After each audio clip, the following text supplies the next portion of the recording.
आदाब दोस्तों, मैं हूं डॉक्टर आफाक अहमद और आप देख रहे हैं द ढाबा न्यूज। भारत ने बुधवार को पाकिस्तान और पाकिस्तान ऑक्युपाइड कश्मीर में 9 ठिकानों पर प्रिसीजन मिलिट्री स्ट्राइक्स की। टारगेट्स में बहावलपुर, जहां जैश ए मोहम्मद का हेडक्वार्टर है, और मुरिदके, जो लश्कर ए तैयबा का नर्व सेंटर है, शामिल थे।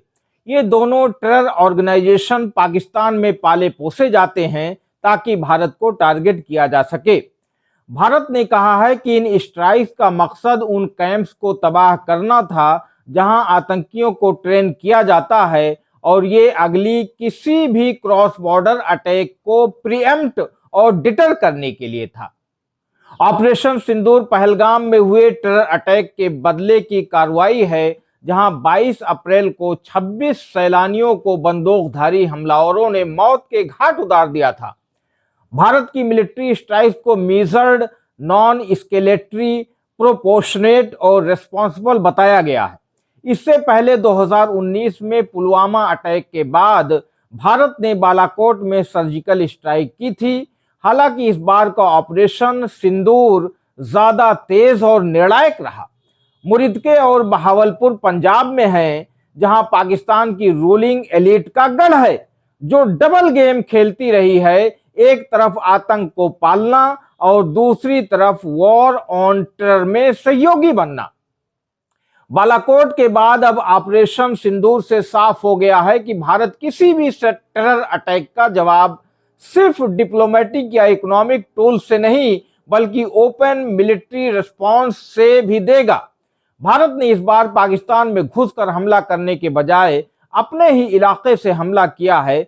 सबसे बड़ी बात है कि भारत ने इस बार पाकिस्तान के मेन लैंड पंजाब में हमला किया है। भारत के विदेश सचिव विक्रम मिस्री ने बुधवार को सरकार की तरफ से साफ किया कि टेररिस्ट का मकसद कश्मीर में नॉर्मैलिटी को डिस्टर्ब करना और देश में सांप्रदायिक दंगे फैलाना था। इससे देश के नफरती टट्टुओं और गिरोहों को जरूर सीख लेनी चाहिए, जो कदम कदम पर मुसलमानों को गद्दार घोषित करते हैं और पाकिस्तान चले जाने की धमकियां देते हैं। बुधवार की सुबह भारतीय सेना की कर्नल सोफिया कुरैशी ने प्रेस ब्रीफिंग में बताया कि भारत के सशस्त्र बलों ने 6-7 मई 2025 की दरमियानी रात 1:05 से 1:30 बजे के बीच ऑपरेशन सिंदूर चलाया। भारत के रक्षा मंत्री राजनाथ सिंह ने कहा कि भारतीय सेना ने सटीकता, सतर्कता और संवेदनशीलता के साथ कार्रवाई की है। डोमेस्टिक पॉलिटिकल कंसेंसस के तहत सभी राजनीतिक पार्टियों ने पाकिस्तान के खिलाफ इस मिलिट्री ऑपरेशन का समर्थन किया है। पाकिस्तानी सेना के प्रवक्ता लेफ्टिनेंट जनरल अहमद शरीफ चौधरी ने कहा है कि भारत के हवाई हमले में 26 लोगों की मौत हुई है, जबकि 46 लोग घायल हुए हैं।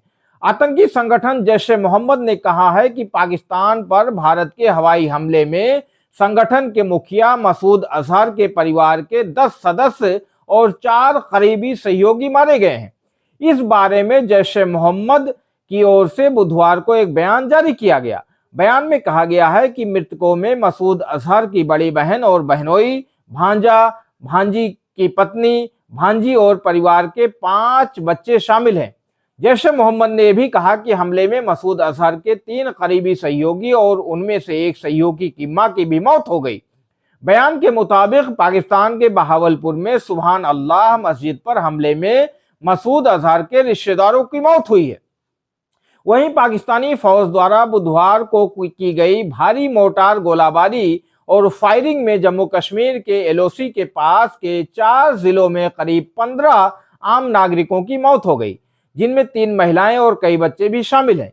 इस हमले में 51 लोग जख्मी हुए हैं। एक भारतीय सैनिक की मौत भी अनप्रोव्ड शेलिंग यानी बिना उकसावे वाली गोलीबारी में हो गई। ये घटना पुंछ सेक्टर में एलओसी के करीब हुई। पाकिस्तानी सेना ने राजौरी और पुंछ जिलों में मोर्टार फायरिंग बढ़ा दी है। साथ ही जम्मू डिवीजन में कुपवाड़ा और बारामूला जिलों में भी फायरिंग की है। बॉर्डर इलाकों के निवासी डर और दहशत के माहौल में हैं। प्रशासन ने पुंछ, राजौरी, बारामूला और आर-एस-पोरा में अस्थायी शेल्टर्स की व्यवस्था शुरू कर दी है। अधिकारियों ने बताया कि बालाकोट, मेंधर, मनकोटे, कृष्णा घाटी, गुलपुर, केरनी और पुंछ टाउन जैसे इलाकों में गोलीबारी का असर हुआ, जहां 42 लोग घायल हो गए। जैसे ही पुंछ जिले में घायलों की संख्या बढ़ने लगी, सरकारी अस्पतालों में भर्ती का आंकड़ा भी बढ़ा। मुख्यमंत्री उमर अब्दुल्ला ने इस स्थिति पर वीडियो कॉन्फ्रेंसिंग के जरिए सभी प्रभावित जिलों के डिप्टी कमिश्नरों के साथ इमरजेंसी मीटिंग की। उन्होंने निर्देश दिया कि हर प्रभावित जिले को तुरंत 5 करोड़ और अन्य जिलों को 2 करोड़ की राशि दी जाए, ताकि डिप्टी कमिश्नर आवश्यक राहत कार्यों के लिए तैयार रहें और जरूरी संसाधनों की व्यवस्था की जा सके। भारत सरकार ने सुरक्षा के मद्देनजर उत्तर और उत्तर पश्चिम भारत के 21 एयरपोर्ट्स को 10 मई तक बंद रखने का फैसला किया है। इन एयरपोर्ट्स पर यात्रियों की उड़ानों पर पूरी तरह रोक लगा दी गई है। ये एयरपोर्ट जम्मू कश्मीर और लद्दाख के केंद्र शासित प्रदेशों के साथ साथ पंजाब, हिमाचल प्रदेश, राजस्थान, गुजरात जैसे राज्यों में स्थित हैं। प्रभावित एयरपोर्ट्स में जम्मू, लेह, श्रीनगर, अमृतसर, चंडीगढ़, पठानकोट, हलवारा, भटिंडा, शिमला, धर्मशाला, जोधपुर, बीकानेर, जैसलमेर, कांडला, भुज आदि शामिल हैं। इस फैसले के बाद इंडिगो ने 11 एयरपोर्ट से 165 उड़ानें रद्द कर दी हैं। एयर इंडिया, स्पाइसजेट और अन्य एयरलाइनों ने भी जम्मू, श्रीनगर, अमृतसर, धर्मशाला और लेह से उड़ानों को रद्द कर स्थगित कर दिया। अमेरिका की यूनाइटेड और अमेरिकन एयरलाइंस ने दिल्ली की फ्लाइट्स को डाइवर्ट कर दिया है। यूनाइटेड ने अपनी न्यूयॉर्क दिल्ली फ्लाइट को पूरी तरह कैंसिल कर दिया है।